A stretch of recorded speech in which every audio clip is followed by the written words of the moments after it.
This idea of sharing to bring justice, to bring right relations. Maitreya emphasizes those three qualities: sharing, justice, right relationship, that they work together. And that all the resources don't belong to any one nation, they belong to all the nations and all the people. And while there'll be people who want to accumulate wealth in the future and some will want to work less, that will still be there, but it'll be more moderate. And there'll be a right supply for everyone with less need for negative spending or police and DOD, and more time to celebrate our human potential and creativity so that the higher types of artists will come out. Imagine a world full of Picassos and Michelangelos. And that was a foretaste of this episode of the Planetary Makeover Show, featuring Mr. Ray Paulson, environmental engineer and a longtime student of the ageless wisdom teachings. In response to the growing voices of an awakening humanity, we bring you evidence that divine help is at hand to work with us to create a hopeful future that works for everyone. Hello everyone and welcome to Planetary Makeover. Today's topic is everybody's favorite, the future.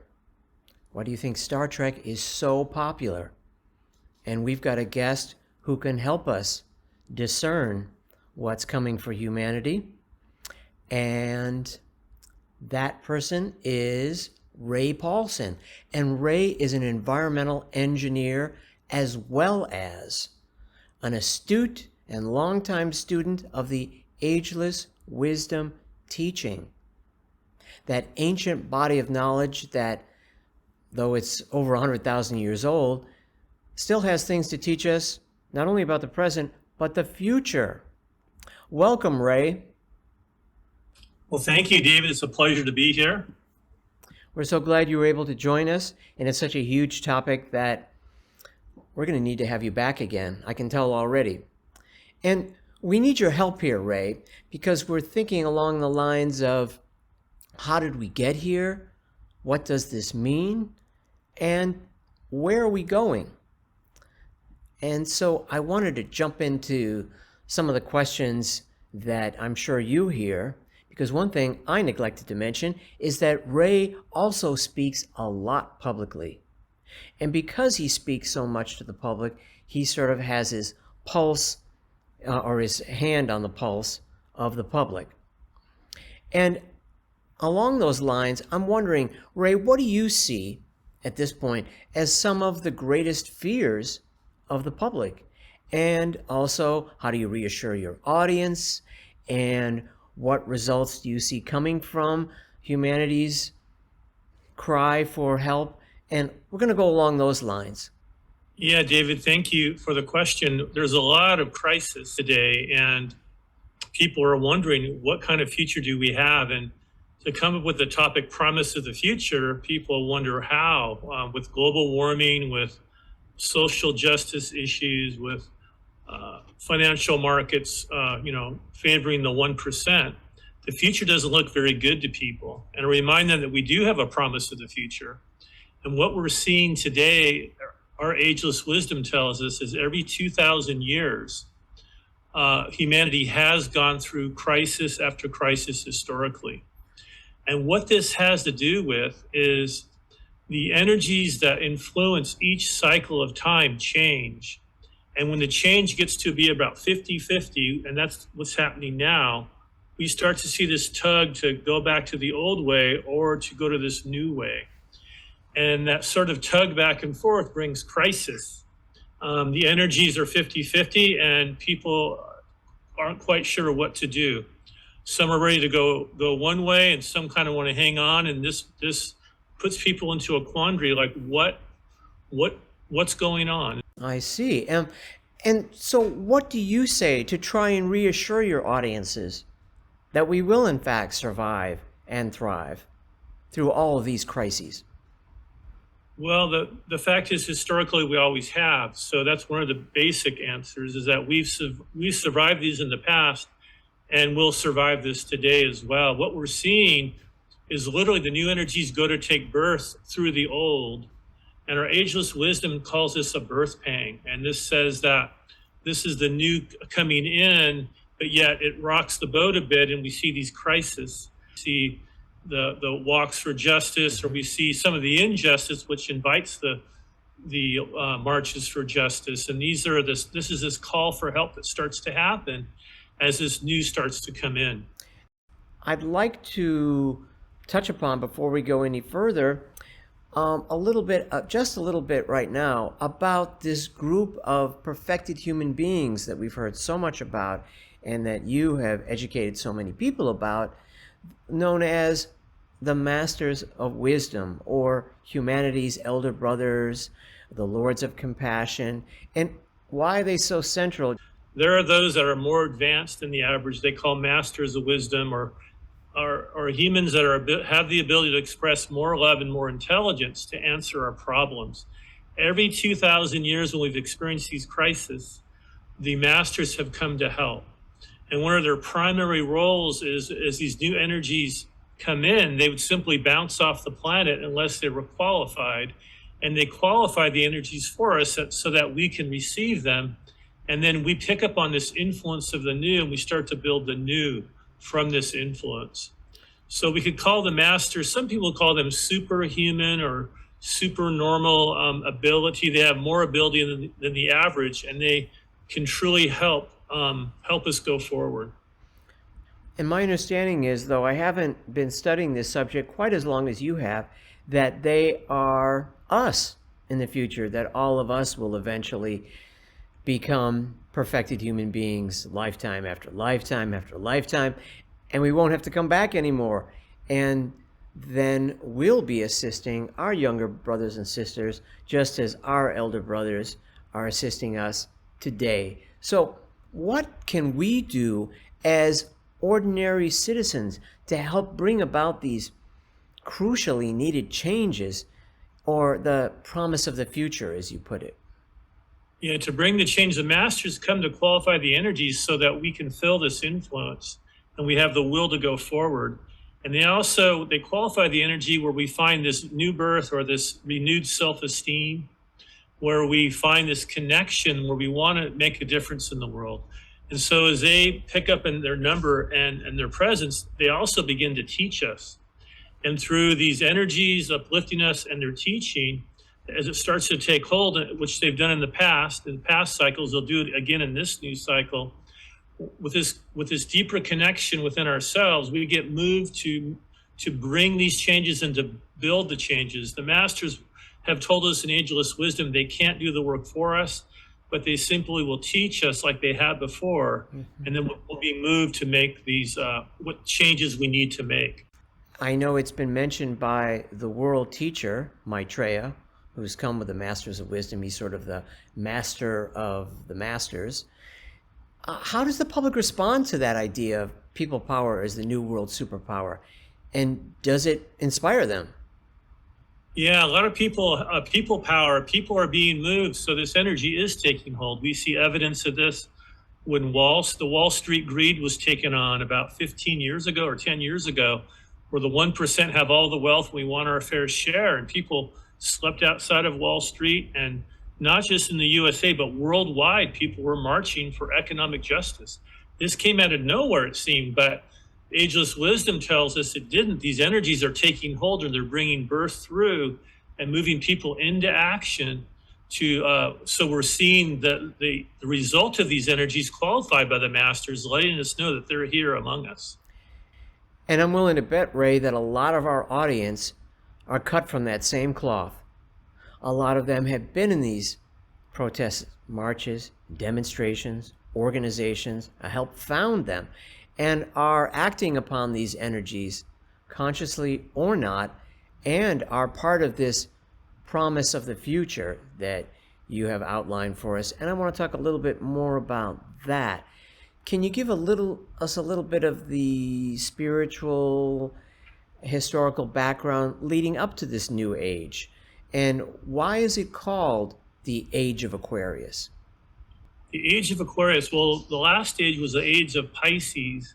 And in this age, humanity was to qualify their ability to be an individual and to read and write and use their intellect.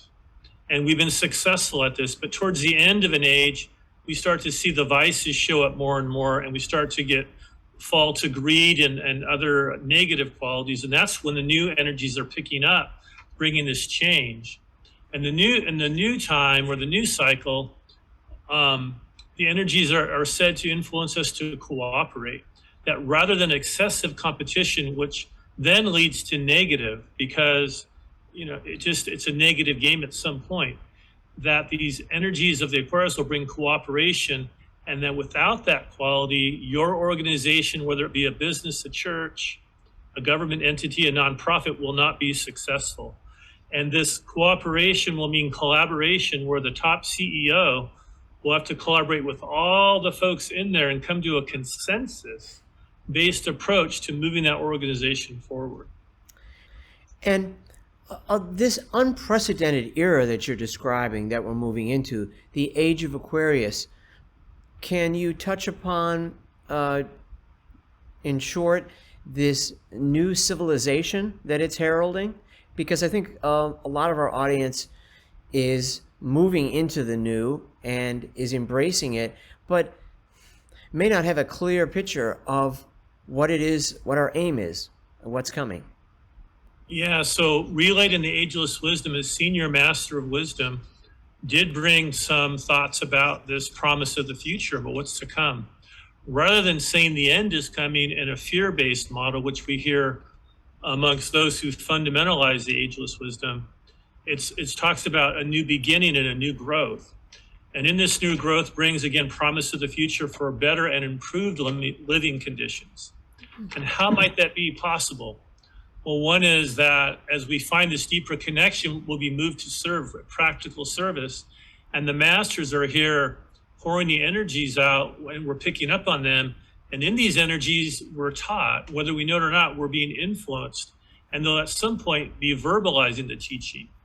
They've talked about things like unlimited, or virtually relatively unlimited, renewable energy through what's called cold fusion using a simple isotope of water. They'll answer all of our future energy needs. I know as an engineer, if we had that alone, we could take poverty off the planet, and we could liberate people from suffering. They have many, many solutions, David, and we can talk about them as we go on today. Yeah, that certainly sounds like not only the promise, but the hope of the future. And speaking of which, in this coming era, what will world relations, politics and government, and the distribution of resources look like? Yeah, so one thing the masters have relayed, that for every act of negative is being transformed energetically to 2 times positive, if we could imagine that. It's hard for me as an engineer to imagine that, but energetically, the energetic qualities that make us up in this magnetic field around ourselves, around the collective, around the planet, is literally being transformed positive for every negative. And that's what's called, what I've understand to read, is a purification process. So that at some point in the future, we will not see war, we will not see the negative game be employed, where we need excessive DOD and excessive police. And all those liberated folks will be contributing to the planet in a positive way to improve the planet. And through this, we're reminded that because so many will take on productive work, there'll be more time for leisure and more time just to simply enjoy life. Could you speak too about how our spirituality will change and the utilization of our full potential in this glorious future? Human potential. It's been the big question throughout the ages. How do we unleash human potential? In this age of Aquarius, it's said that this is the age of personal growth, or the age some called enlightenment in the East, or we've heard the term self-realization. I think in the West, we might hear know thyself. And this connection with ourselves, we find this renewed self-esteem. Some call it rebirth, or they've been born, again, or something. That we hear this brand new coming, and this is supposed to increase. This is the first time that we'll have more than one master with us. We've in prior ages had usually a single world teacher come. And this time we'll have a group coming, and to stimulate 8 billion people to begin to cooperate and to begin to share, to bring justice to people, to educate them to release this human potential, whether it be music, art, engineering, whatever it may be, that they get up and move with what they came for. And when you have a real interest in something, you really start to gel. And imagine that groups have to work together because the energies will demand it. And this will, like candles lighting candles, will take off around the planet and just grow this movement into building this new, what's called a new brilliant civilization. And my understanding too, from my study of this, is that this human potential that you talked about tapping, and I'm so glad you brought that up, is that there'll be an explosion of creativity because so many people's potential and energy and focus is tied up now in simply surviving. And once people don't have to worry about their healthcare, their housing, their education, their livelihood, and so on, then all this potential that's been dammed up in humanity for thousands of years probably will burst forth in all the different fields that you describe. And so for a moment, I'm going to bring us down to the more material plane, but only in terms of our physical vehicles. And I was wondering too, if you think that humanity will also enjoy enhanced health in the future. Yeah, what we hear in this, what I've read about this part, is that the masters of wisdom say that because of their presence in high number, and this time they won't have to leave like prior ages, is that this will bring a stability which will remove fear, nervousness, a lack of self-esteem. We'll start to be rid of this, and we'll start to stabilize our ability to think and be stable with a clear mind and a very clear heart. We'll be able to express our feelings better and our experiences, and that this will improve our health dramatically, and that even travel devices won't be fatiguing. Vibration-free travel, I've heard of, where the apparatus will simply take longer to wear out. People will stay younger longer, and they'll enjoy much higher quality lives. You inspired me to mention something else that I hadn't foreseen talking about, and that is the waters around the globe that Maitreya has energized, including in Mexico. They call it Chillicothe, named after the town, and in Germany and Russia and China, I imagine in many other countries too, and that eventually there's going to be 777 of them. But the one in Chillicothe, Mexico, was one that Benjamin Creme, the author and artist and esotericist who wrote so many books, I think 16 at least, in this, the modern era, about the Masters of Wisdom and the emergence of the world teacher Maitreya. Benjamin Creme convinced a homeopathic pharmacy in London to make a remedy based on the water so that everyone could purchase it and have access to it. You wouldn't have to travel down to Mexico to get a jug, which they were giving away for free, a jug of water. And I had enjoyed the benefits of that myself, and I'm sure many others had as well, including even in the one I mentioned in Russia. To coin a phrase, desperate Russian housewives were dragging their alcoholic husbands there because the water seemed to be curing their alcoholism. And so that's, I guess, a little preview that Maitreya has given us of these great healing modalities that you mentioned are in store for us in the future. And one other question I didn't get to, which I'm sure some people will be chomping at the bit for, and I know you've touched upon somewhat already, the technology of the future, all those technologies. I know you mentioned some of them. Are there a few more that you'd like to talk about? Thank you, David. One thing you brought up was the name Maitreya. When I first had heard that name, I was a bit confused. I hadn't heard that amongst the Masters of Wisdom, and I researched a bit, and it turns out Gautama, the fourth Buddha, as a student of the Buddha, said that he wouldn't return, but it would be the fifth Buddha, Maitreya, and that he is the most advanced of the masters, and that he is one of the ones to come at this time. Another bit of information is that he was the teacher of many of the other masters, and he is referenced in our gospel. He's referenced in the Torah, all the scripture, and he's referenced throughout it. You bring up technology and other advancements at this time. And what I've read there, first of all, the water, there are healing waters that have been discovered. And the way this is done, what we hear is the masters know a higher science. So higher than the science that the engineers and scientists know today, they charge water scientifically to bring healing properties. This is beyond our scientific understanding, so we have to classify it as a miracle. And that's according to that's how scientists classify it, because they simply can't repeat the qualities in the water that they found. One of the qualities is it's 4 to 8% lighter, and it's healed about anything you can think of. So that's an amazing, it'll be amazing to hear what that technology is that use or how they go about that. Mm-hmm. So when the other technology is the science of shape that we read about, that buildings will be built with a certain shape and they'll be beautiful, but more than that is they'll accumulate and radiate specific types of energy that serve a purpose. So different cultures around the world already have different shapes, but this will be enhanced with what's called the science of shape. So that's coming. Another science we talked about a little bit before was cold fusion from a simple isotope of water. Right now, scientists are using very high temperatures to find fusion, which is a safe form of nuclear energy. And the masters tell us through ageless wisdom, it will be cool fusion through simply water. So those are 3 items. Another would be the science of light. We read that light will light, towns will light up, but there'll be no wires. And this light will get more light, and the light won't go out. So imagine walking to a city in the day and it's bright, but at night the city stays bright as well. So these are some of the ideas that I've read about that I don't comprehend or understand, but these are some of the new things that are expected to come.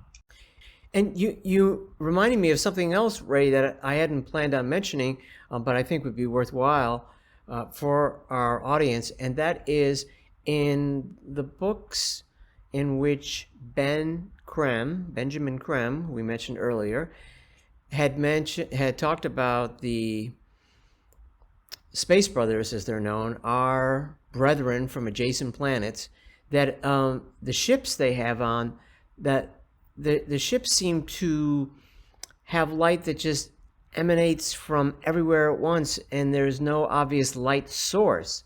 I'd read, and Gerard Artson had mentioned that too, another student of the Ageless Wisdom teaching, who's written several books on the Space Brothers and their craft, as had George Adamski, a Space Brother contactee from back in the mid-20th century.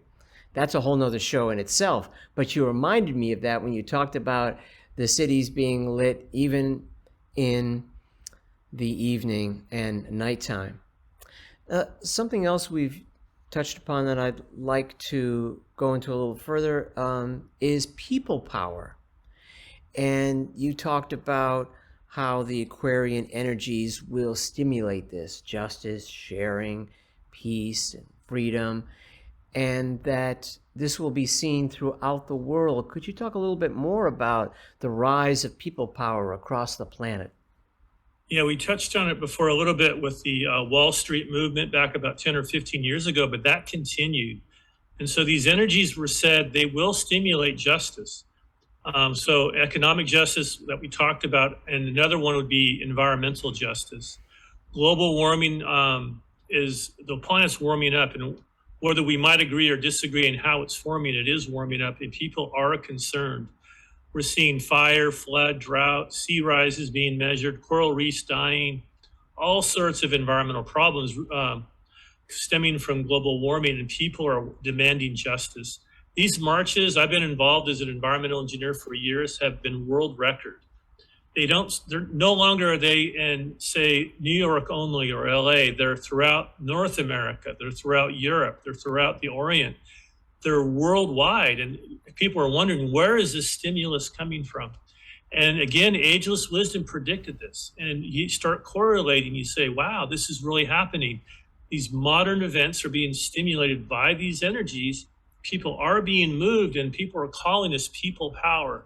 The masters have said, we can't do the work. We'll teach you and we'll stimulate with these energies, but you, in fact, will do the work, and people are responding. We saw an incident in Minnesota where we had an officer Well, the energies are said to, it'll stimulate the good, and it also stimulates some of the not good to a certain degree. And we saw some of this in Minnesota, and people marched for the tragedy that we saw there, where a person was murdered by a police officer. It was tragic.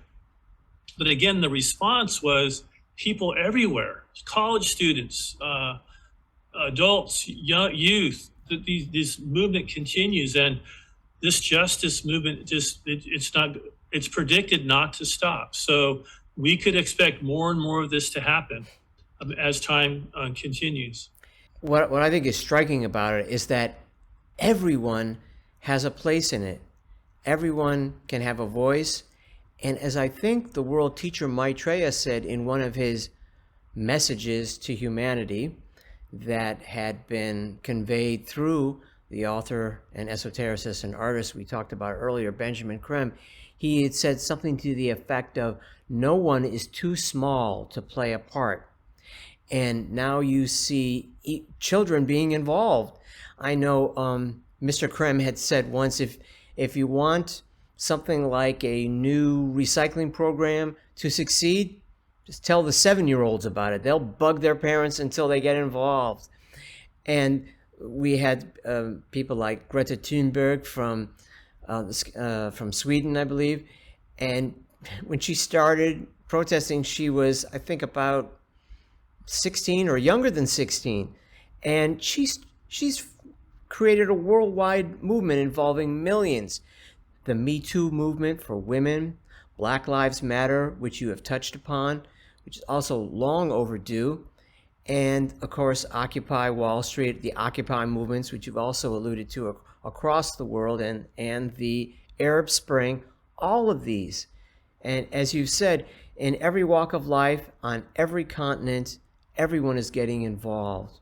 And it seems to be shining a light on corruption everywhere. And that's something, too, you made me think about that had slipped my mind, is the idea of these energies from the constellation of Aquarius. The light of Aquarius is shining the light in all the dark corners of our world, our state, even our own psyche. And so each of us has to clean up our own house, even as we collectively clean up the house of our town, city, country, and world. And you also mentioned the issue with global warming, which we're told is one of Maitreya, the world teacher's top priorities, is the restoration of the ecology. Because if we can't breathe, we can't do much else.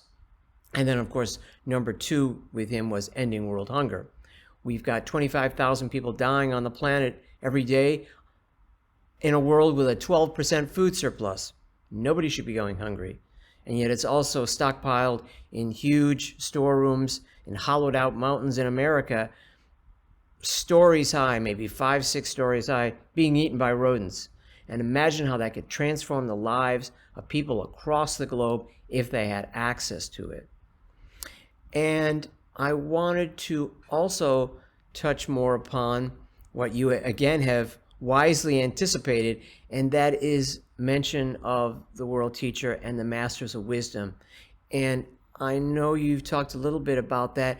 Could you tell us a little bit more about them and where they live and how that differs from where we live most of the time? Yeah, so the masters actually have never left. They live in on the subtle etheric, it's called. And the subtle etheric is literally physical strata that we actually have 7 levels of physical strata. We have solid, liquid, gas, and 4 levels of etheric that we have yet to discover. And the masters simply, when we thought they've left, they simply have moved to a higher plane. They live amongst us, usually in the mountains and the deserts where it's not a lot of population, where they have their centers where the energies radiate from and so forth. And at certain times in history, they come down the mountain, or they come from the subtle etheric to this grosser etheric that we're accustomed to, and they arrive again. And so we learn the world teacher for this time period, as you read Ageless Wisdom, is Maitreya, his name was given by Gautama about 2,500 years ago or so, that he'd be the one to come at this time. Maitreya comes this time with 40 masters. We learn that one of the masters, Jesus, will take up the Christian and Catholic Church and work. And Maitreya will show, and Jesus will show, demonstrate to us that they're brothers, they're friends. And the masters plural, there'll be 40 or more this time, or about 40. And there's about 16 more present today, I've read. In some way, they're more present than the others. At some point, 40 will be here, and they'll form a pool of love to contact all 8 billion or however many people we have. It'll be 9 billion, 10 billion, whatever we get to. And they can contact everybody this way by having these higher numbers. The difference is this time, in prior ages, they would come so long. When Jesus came, he stayed 30 or 33 years. Prior world teachers stayed so many years, and then they would transition to a higher a plane. This time, they'll be able to stay with the world teacher Maitreya for the full cycle of the 2,000 years for this age of Aquarius. That is remarkable. What it says to us in Ageless Wisdom is that we, the people, have made enough progress to enable this to happen, that they don't have to leave, and that they can continue to teach and usher this new cycle of time in and make sure that we're successful. And my understanding too, Ray, is that they're coming ahead of schedule. They hadn't planned to come for, I don't know, 1,000 or more, a couple thousand, perhaps even years. But because of this evocative cry from humanity that we both mentioned, stemming a lot from the last 2 world wars, which to the Masters of Wisdom are one war, just went underground for 20 years. In response to that, and in response to our growth, they have come out a little bit early. And that I understand too that it's part of their role to be able to demonstrate their facility in 2 worlds, to have 1 foot in each world. In the next kingdom, which we call the kingdom of souls, you had mentioned that's on a higher plane than the dense physical we're on now, and also to function here in this cacophony of sound and conflict in which we all live, and they've been removed from for hundreds of years, in some cases thousands of years, which must be quite a shock to them. And they're going to work side by side with us, and as you pointed out, they're going to stay. Their representatives in the past could only be here for a short while, partly because we killed some of them. But as perfected masters, they cannot be killed, and they are coming literally themselves, not behind a teacher, and will be here, as you say, for over 2,000 years. So it's an incredible happening, and as you and I have read, the most important event in the history of mankind. And that's why it's so compelling. And I'm also glad that you mentioned the various planes, that there are the 4 planes above the dense physical that we know so little about. We don't have the mechanics to the instrumentation sensitive enough to calibrate them, but we know something's there. And you know that scientists know there's something there. They call it dark matter. They don't know that there's 4 levels, but they're getting there. And so a little bit more, let's go a little bit more into the world teacher himself. Could you talk a little bit, Ray, about his appearances and what they mean?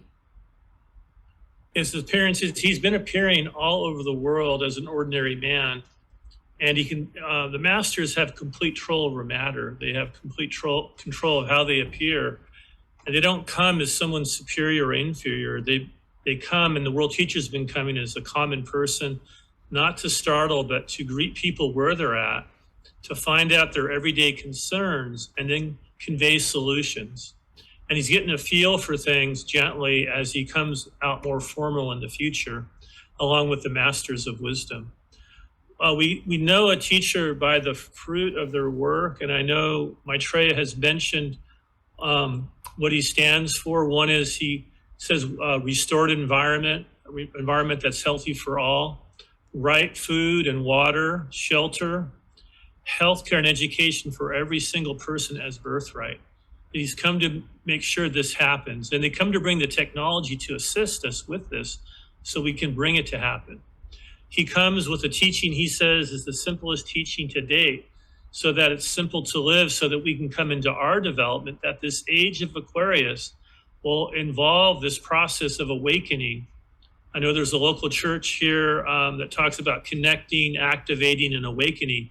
And these words are being used more and more, and it's a reality that we awaken to come into higher consciousness and the ability to experience and express love and intelligence and find a deeper sense of purpose. And we have more gifts and more talents and abilities that are latent in us, each one of us being unique, and they come out more with their presence. Maitreya has come to bring this. I've heard it stated as the art of living, or the art of atonement, the art of self-realization, the art of survival.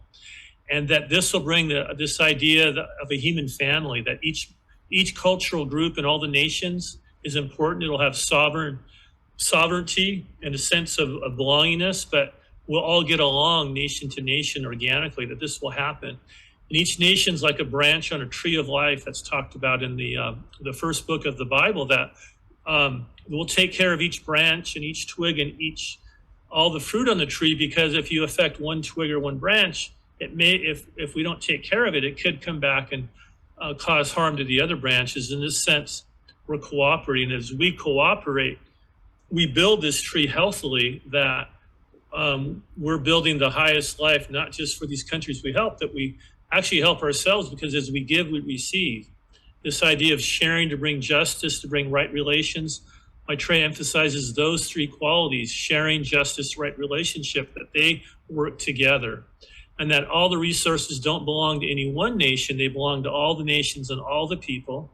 And while there'll be people who want to accumulate wealth in the future and some will want to work less, that will still be there, but it'll be more moderate. And there'll be a right supply for everyone, with less need for negative spending or police and DOD, and more time to celebrate our human potential and creativity, so that the higher types of artists will come out. Imagine a world full of Picassos and Michelangelos and Elvis Presley, whoever your favorite is. Imagine this birthing from the people, not just one now and then, but many in all the nations coming out. And we have media to share all this, that he comes to bring this life more abundant, where money will have less meaning, but it'll still be a form of exchange. But he says in exchange, it'll be fair, more like a barter system, and that everybody will find their place and have a home here on earth and really feel like they belong. So these are some of the ways that he's expressed what his presence brings. I'm glad you mentioned how far-reaching that is, and the old versus the new. I was thinking the other night that contemplating the success that those working against the laws of life have had, imagine what success we will have working with the laws of life that you mentioned, the sharing and the trust, and the justice and the synthesis. And it'll help bring an end to war and poverty and greed, callousness, and all the rest of it. And that Maitreya too is so humble that, like the rest of the masters, has no ego. So there is no ego to be proud or to think, did I really move those people? Did the audience clap enough? Was everybody really enthused? Doesn't even occur to them. So we have to reflect that, you and I, when we're talking about this to the public and everyone watching. We all need to do that, and to be selfless in this age. That's part of what it's about, when we can look into the eyes of our brethren and see ourselves. And then, as you mentioned, it'll be an incredible explosion of creativity, mirroring what I said earlier. Yeah, we could use another Mozart or Beethoven or Bach or Jimi Hendrix. They weren't around long enough. We need more of that. And there was something else about Maitreya that I wanted to touch upon, and for us, Ray, you and I, to share with the audience, and that was the hand of Maitreya. I know you touched upon that, but can you tell us a little bit more about its far-reaching effects?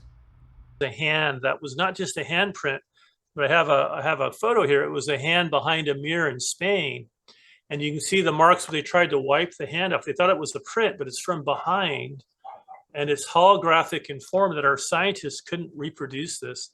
And they said, whoever left this knows a higher science than us, so we'll classify it as a miracle. And in fact, it's Maitreya's hand, and he says on this, he said as a message in relationship, as I studied about this and studied the ageless wisdom, that he says, I come before you as a simple man. I come as a brother and friend. I shall return you to your source. I am among you till the end of the age. My love surrounds you always. My heart beats in rhythm with yours. My hands shall guide you and protect you. My love has no bounds. Maitreya, the world teacher.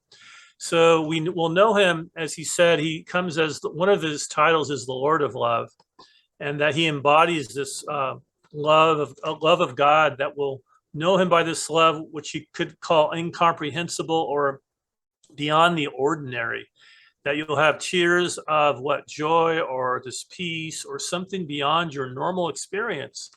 Not because David and I have brought this up today in this talk that we're doing, but you'll know because of this love that you experience, and that it'll be beyond normal and it will stay for a while, and you'll remember the experience and you won't be able to forget it, and you'll say, wow, what just happened? We'll know him in this way. He also says, you'll know me by my teaching being so simple, bringing transformation. And as we see a tree of life with the branches of all the nations and the twigs being all the people in the nations, with the fruit is our gifts, talents, and abilities, these will start to develop with his presence and the presence of the masters with him. I'm seeing that we probably have, we only have a few minutes left, but I wanted to touch upon some of these other miracles that you've mentioned. For instance, the star luminary that has appeared in the sky, and its connection to the distant past, the Star of Bethlehem, and so on. Yeah, so the star is out too. So this promise of the future, the theme for today, or the talk, part of what's happening is a star is appearing around the world. And it's appearing not as an ordinary star. And again, scientists cannot simply figure this out. And they say, where's the light source? Like, where's this being plugged in? It's not ordinary. They don't see the normal processes that make a star turn bright. It's about 5 football fields in length. It's showing up worldwide, and it shows up each time as a different shape and color. And what we've learned about it in ageless wisdom is that when Jesus came beginning of the Piscean age, that there was a star and 3 kings were guided to find where Jesus was born. And that this is the star returned. And the advanced ones in our planet, working with the advanced ones from other sacred planets, are simply making a light very bright, like a star is saying, your world teacher is here. And then we know our world teacher, Maitreya, coming, Jesus will be one of the masters, and there'll be about 40 or so that will form this pool of love, and they'll teach, whether it's religion or economics or politics, whatever the field, engineering, art, they'll be teaching all walks of life and all nations, all these various talents that we have hidden to come out of this. And we'll see religion, politics, education, all these areas will purify and grow, and we'll have more time to learn and have more leisure and take time to learn, regardless of our age, so that these gifts come out. This renewed self-esteem will build this promise of the future that we see happening already with all these marches worldwide.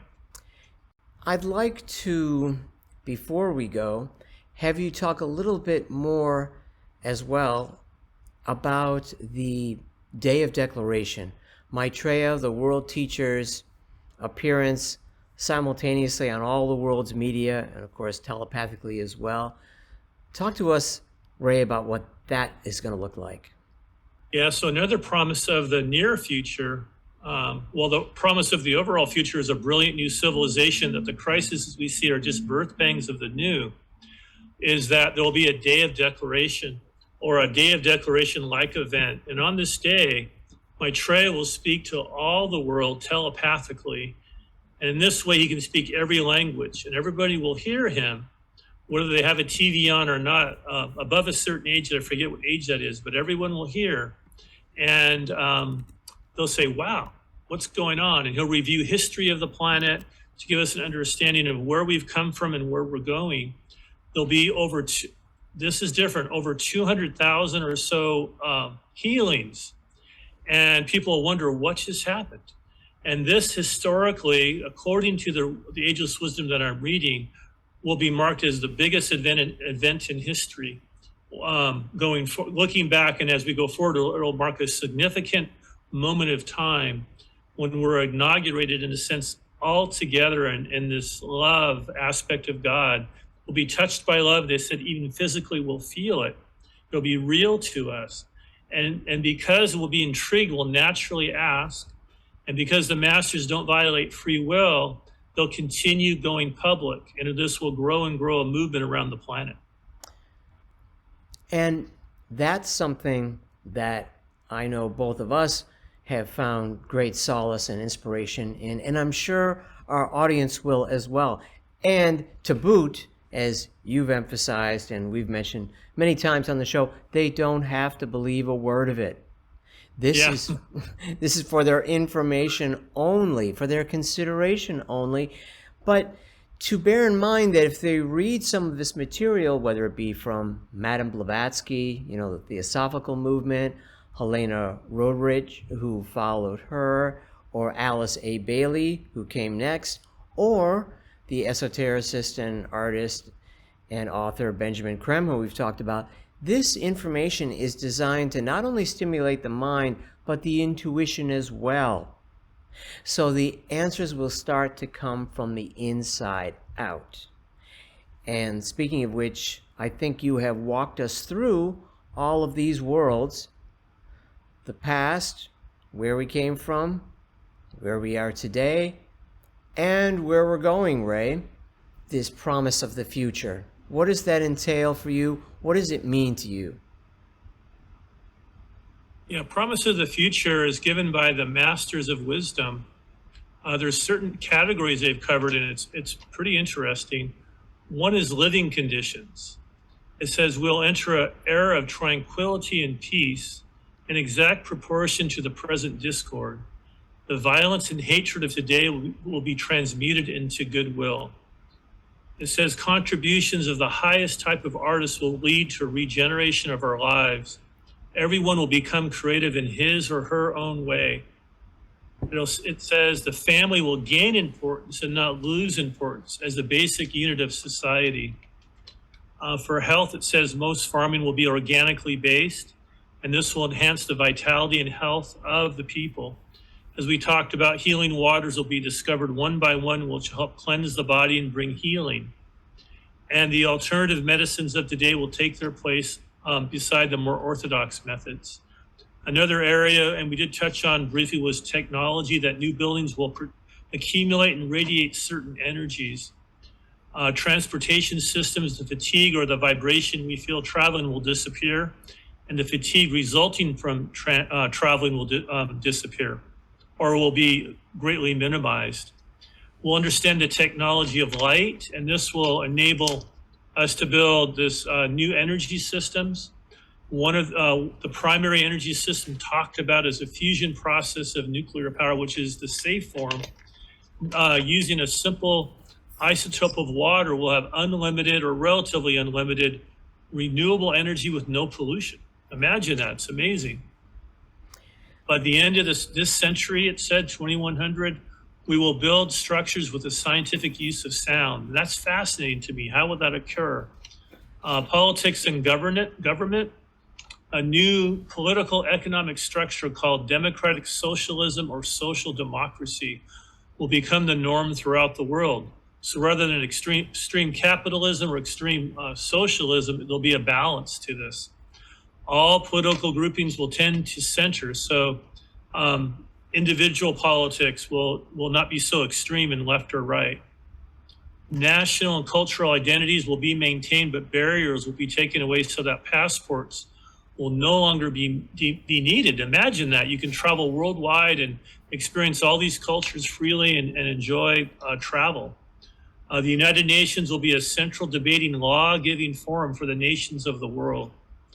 Global concerns for the seabed and the environment will be embodied in legislatures. So these are some of the changes. They go on to economics. There'll be a stock market crash. The current markets have too much greed involved, too much get-rich-quick schemes, and grabbing money out of the system rather than investing. And this causes a karma which will cause the markets to crash. They can't sustain in this way. The masters go on to tell us that the blind following of market forces is not wise. That means markets are guiding people, and people are not guiding markets. That our awareness, our growth should be guiding the markets and not the other way around. And then the final topic talked about is personal growth, self-realization, that a new sense of oneness will replace the present sense of separation. This will demonstrate as right relationship, justice, and sharing. We'll understand that there's no thing as death, but we transition to a plane and a higher consciousness. Humanity will be taught the science of invocation, and will come into this contact with God that some call self-realization or enlightenment. And we'll start to begin to realize that there's other sacred planet, as the Bible says the Father has many mansions, that there's other places, and we'll find that they're inhabited by people with advanced development as well. So the promise of the future kind of wraps up with this, is that we will grow in our awareness, which will enable a brilliant future to build the new. And the masters of wisdom led by Maitreya will be here to guide us along the way, not just for a short time, but for the full age. And that is probably about all we're going to be able to fit into this episode, but I'm sure we're going to have you back again to talk more about all these incredible unfoldments on the planet and this magnificent future that is awaiting us all. And with that, Ray, I want to thank you so much for agreeing to appear on the show, and I hope that you will come back again. Thank you, David. We'll see you here, Ray, and I hope to see all of you back here again, our beloved audience. Thank you so much. Visit us on Facebook at #Planetary Makeover. This show has been a production of PlanetaryMakeover.org. At our website, we have a link to our bi-weekly live show at 5 p.m. Mondays Pacific Time and 8 p.m. Eastern Time. At our website, we also have a link to our archives and a selection of our shows. For more background info, visit www.Share-International.west.org. That's Share-International-west.org. For related books and DVDs and CDs by Benjamin Creme on the emergence of Maitreya, the world teacher, please go to share-ecart.com. That's share-ecart.com. We also invite you to watch another show that we really love, entitled What in the World is Happening? And that show, which you don't want to miss, is produced by Share International Canada. And it airs every second Saturday at 11 a.m. Pacific Time and 2 p.m. Eastern Time. The link to check it out is share-international.ca, or visit the Share International Canada Facebook page.